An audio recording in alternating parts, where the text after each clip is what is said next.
Hey, Eagly. Hey! What's the deal with the parrot? That's an eagle. Hmm? Are you telling me you don't recognize what kind of bird that is? Okay, you obviously have not read my dossier. I have bird blindness. This is the video that no one has asked me to do, but I have to do it. I know it's gonna tank my whole site. No one's gonna watch. If you were one of the ones to watch, thank you. So let's go into, is bird blindness real? Is this a thing? And did you recognize Eagly? The eagle. Parrot. What? Bird blindness? I can't tell the difference between one type of bird and another. Okay, but a duck and an eagle are totally different sizes. Yeah, well, they look the same size to me, man. So first, no, bird blindness itself is not actually a thing, but there is a thing called facial aphasia, prosopagnosia, that took me I practiced that 100,000 times because I actually have dyslexia, and so certain words, pronouncing words can become really difficult for me. Prosopagnosia is a facial aphasia, so there are people that can't tell faces. They can't really tell the difference between faces, and there's another type where they can't tell the facial features, what someone is expressing and how they're expressing. So even though bird blindness itself isn't real, there are things that do affect our types of vision and the way that we process information. What about like a hummingbird? Tiny bird, incredibly fast wings, hovers. Yeah, see? Yeah, I only know about that because I read it. Well, for some though, this is just genetic. You are born with it, where you can't really read facial features very well. And in other cases, it can be a cause of a type of dementia where slowly you get lesions in the brain. We've also had some cases where someone can go through some sort of traumatic brain injury and can end up having this, where your brain just can't process information as someone else can. I can't tell how big this thing is.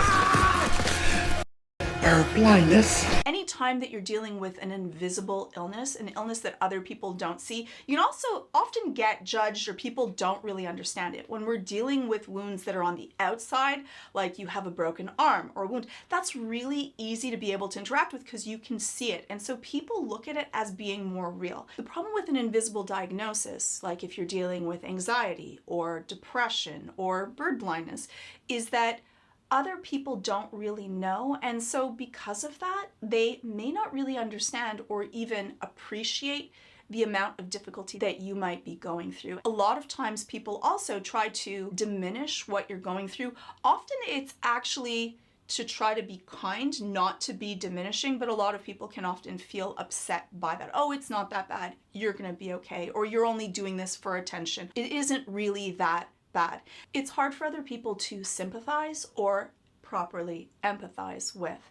And for a lot of people, it could be also difficult for you to empathize with yourself and the difficulties that you're going through because of that, because society doesn't really understand it, and so often that goes down to you might not either. And that can cause a lot of negative self-talk, where you're saying, oh, I'm stupid or I'm weak because look at everyone else that's able to handle the world.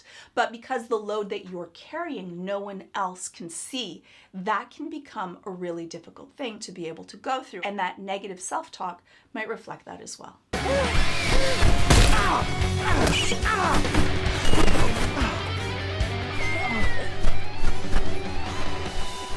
Thank God. Hang in there. You're gonna be okay. The way that Fleury handles it is he's really upfront about it. He just shares the truth of who he is, which is really helpful in a group work. If you're working with a team and you have bird blindness, maybe if you are working as a park ranger, you shouldn't be the one that's counting the amount of types of birds, because that's your weakness. That doesn't mean don't work on becoming better at something, but it also means that you shouldn't just be ashamed. Everyone has their own strengths and weaknesses, and being able to own that lets go of that need to mask behavior and lets you be able to breathe in your own skin. A lot of times we mask our behavior because we're so worried about being judged or not being seen as perfect, and so because of that we wear these masks. Once you let those down and you just own who you are and try to be the best version of yourself you can, I think that that lowers that amount of anxiety, and it also sets expectations. But also I think that it allows other people to feel comfortable to be able to share who they are also. Flurry! Duck attacked me. We gotta get these people to a hospital. We gotta go.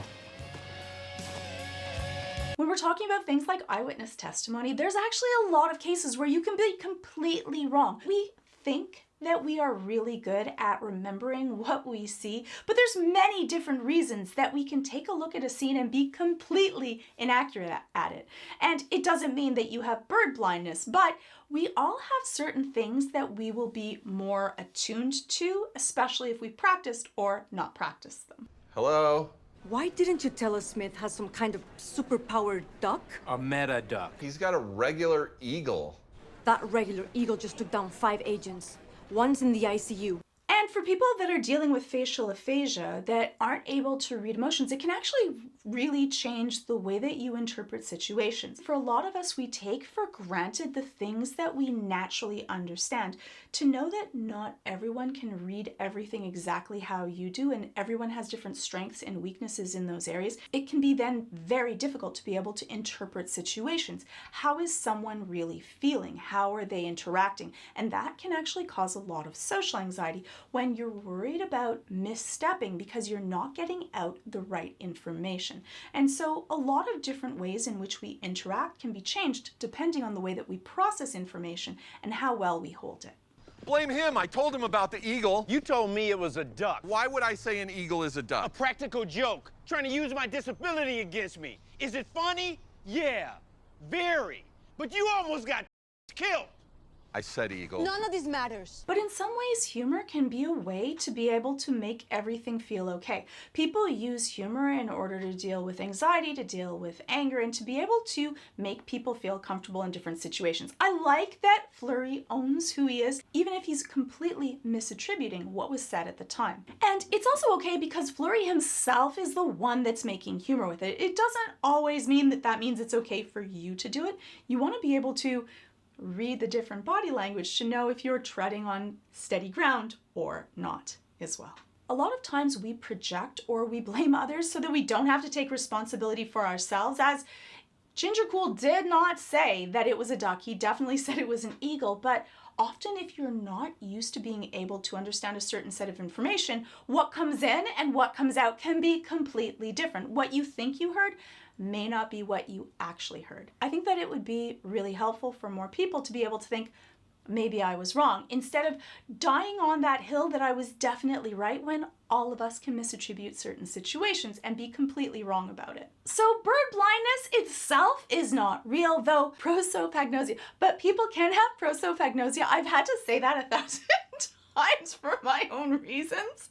So I'm sorry, I really hope that I'm pronouncing this correctly. I'm sorry if I'm not, it makes it a little slightly ironic if so. But prosopagnosia is real, and it's other cases people can have full deficits in different parts of their memory that they may not be able to process. So even though this one is kind of used as a joke, as something funny, it is important to be able to recognize that some people do have an invisible disability that you may not know or recognize. Sometimes it's good to be able to give allocations just in case.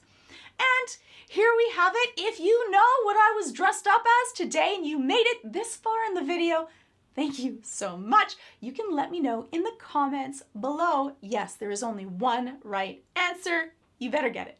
Making interesting layered characters is what makes books, video games, and movies memorable. So if you want to create your own captivating characters and remember each character's traits, wounds, and archetypes, because a pet peeve of mine is when someone is scared of water and then the next scene they're swimming in water like the person that wrote the story forgot it. You can make your own world building easy with today's sponsor, World Anvil. World Anvil is an amazing all-in-one software for tabletop gamers, fantasy novelists, and anyone who loves creative world building. World Anvil is not just one tool, it is 3 complete creative tool sets all together. A world building suite, an RPG campaign manager, and a novel writing and publishing tool.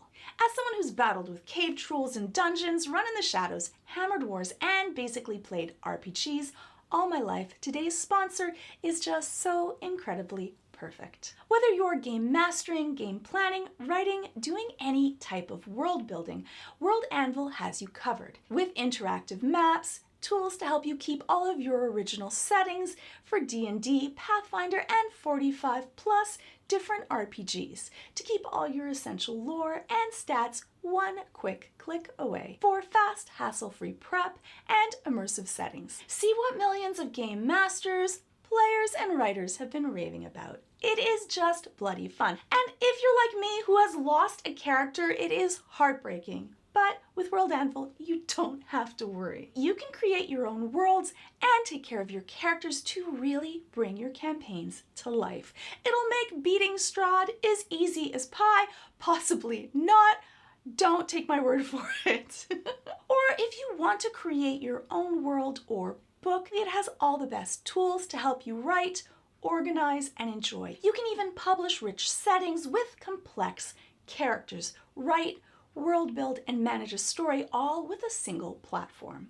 The world building is fun even if you're not making a module or writing a book. It is a cornucopia of every RPG player's dreams. Are your papers all over the place like me? If you've ever lost your character sheet or the map that you have been spending all that time in, be it Waterdeep or Ravenloft or the streets of Shadowrun, you don't have to worry with World Anvil. It is the one website to rule them all and keep them safe at the same time. So if you want to check it out, which you completely should, you can try it out for free. And if you love it, which I believe you will, since you're watching this video, you can get 51% off an annual membership by using the code Georgia Dow.